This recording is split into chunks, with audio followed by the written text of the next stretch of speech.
Hello students, how are you? Welcome to your own study channel SD Edu Adda। Last topic में मैंने आपको organisational structure के बारे में बताया था, ऐसा फ्रेमवर्क जिसमें सारे ऑपरेटिंग और मैनेजर टास्क परफॉर्म किए जाते हैं।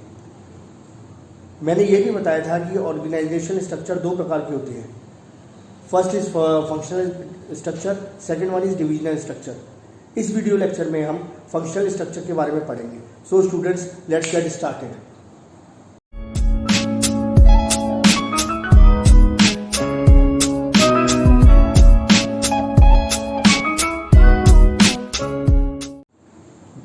जैसे स्टूडेंट्स हम जानते हैं कि ऑर्गेनाइजिंग में सारी एक्टिविटीज़ को ग्रुप किया जाता है, सारे फंक्शंस को ग्रुप किया जाता है और उन्हें गाइड किया जाता है कि एक पर्टिकुलर डायरेक्शन में, ताकि हम अपना डिज़ाइन गोल प्रॉफिट को अचीव कर सकें। अब फंक्शनल स्ट्रक्चर में क्या होता है?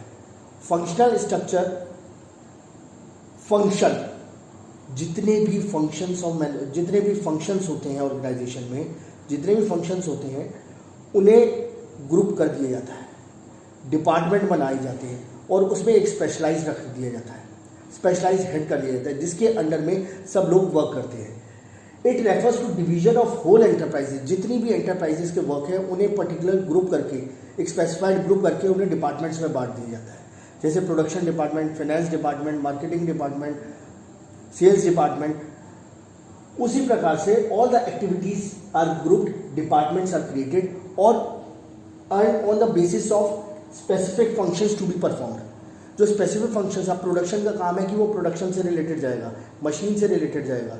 फाइनेंस का काम है अकाउंट्स डिपार्टमेंट देखेंगे, ऑडिट मैनेजर देखेगा, मार्केटिंग का सेल्स देखेंगे, रिसर्च मैनेजर देखेगा। तो all the activities are grouped, departments are created and on the basis of specific functions they are performing. अब इस हर चीज़ के प्रॉज और कॉन्स होते हैं, एडवांटेजेस और डिसएडवांटेजेस होते हैं। अब इसका एडवांटेजेस क्या है? First, the activities of similar nature. जो भी एक्टिविटीज ऑफ सिमिलर नेचर है they are grouped in one department. एक डिपार्टमेंट में उन्हें ग्रुप कर दिया जाता है अंडर वन हेड। एक हेड होता है उस डिपार्टमेंट का, एक हेड होता है। It increases the efficiency of operation.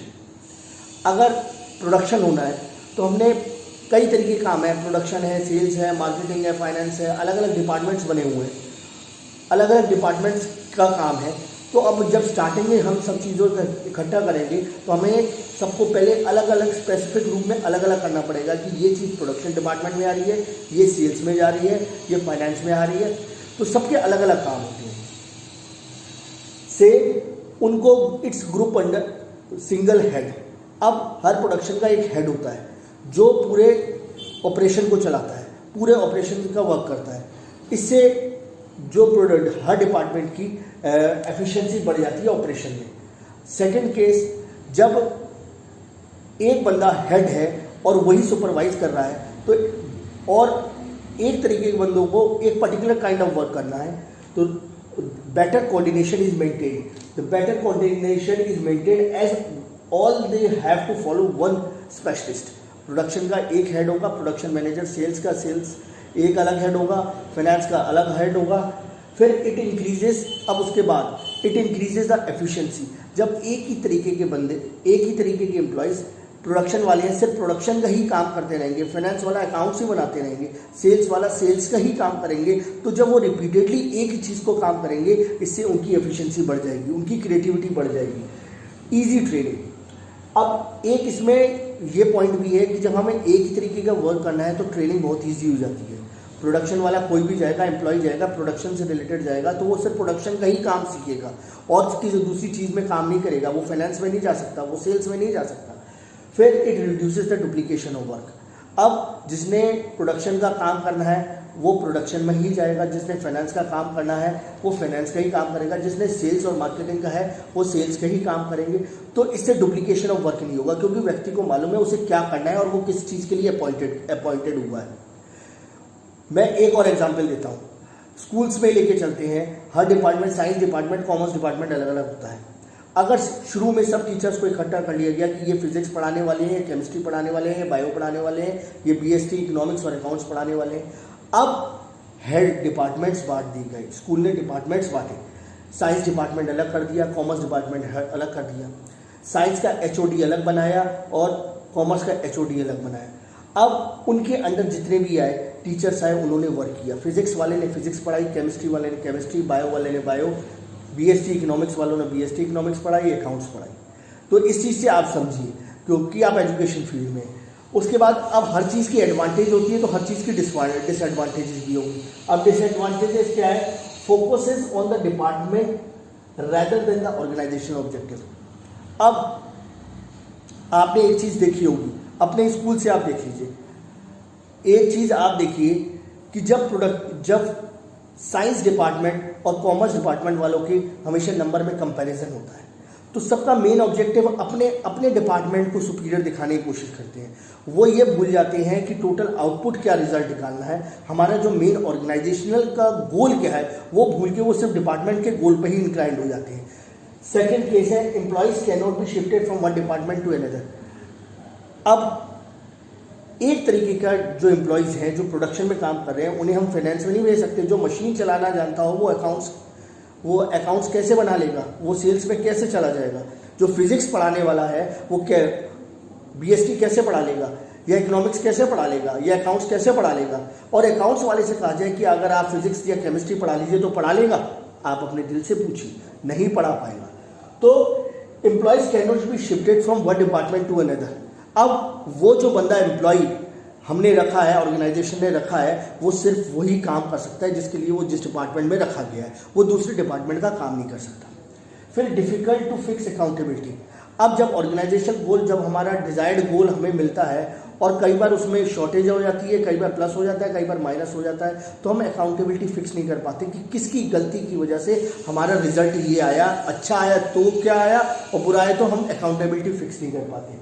फिर अब मेन चीज़ देखिए, it is suitable for very large organisations, जहाँ पर डिफरेंट लाइन्स हो, जहाँ पर डिपार्टमेंट्स ज़्यादा से ज़्यादा बनाए जा सकें, वहाँ पर ये वाला फंक्शनल स्ट्रक्चर सूटेबल रहता है। फिर से रिवाइज एक बार कर लेते हैं कि it functional structure refers to division of whole enterprises according to their functions to be performed. It refers to division of whole enterprises according to the major functions to be performed.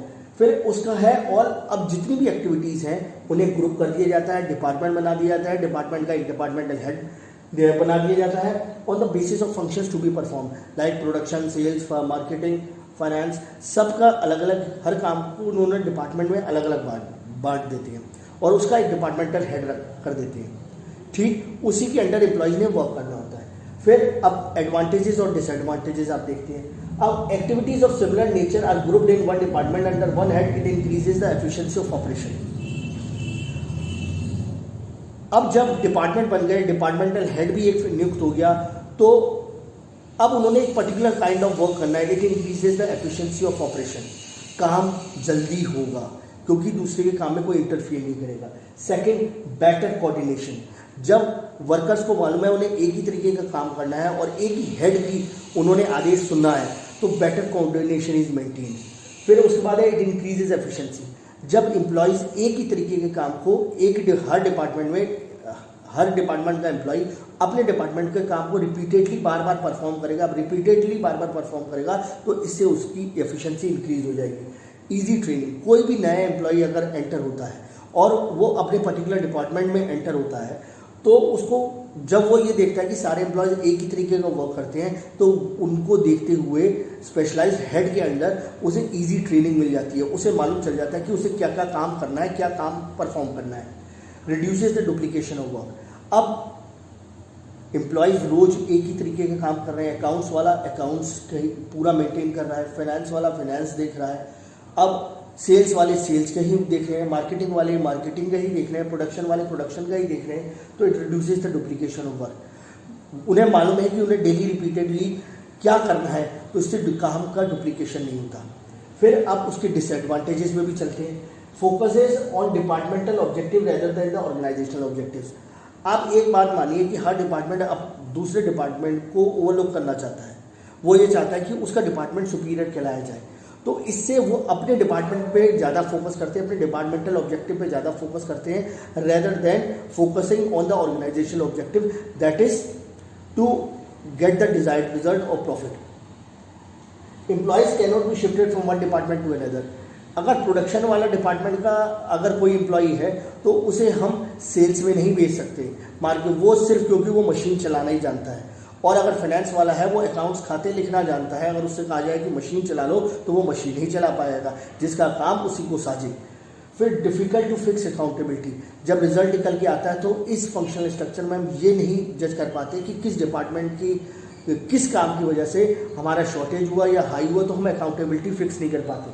फिर अब ये देखा जाए कि ये organisation, ये functional structure किस चीज़ के लिए सूटेबल है। ये लार्ज ऑर्गेनाइजेशंस के लिए सूटेबल है जहाँ पर डिफरेंट लाइन्स ऑफ प्रोडक्शन है। तो आशा करता हूँ आपको आज का टॉपिक क्लियर हो गया होगा। कल डिविजनल स्ट्रक्चर के बारे में बताऊँगा in the next lecture. Thank you.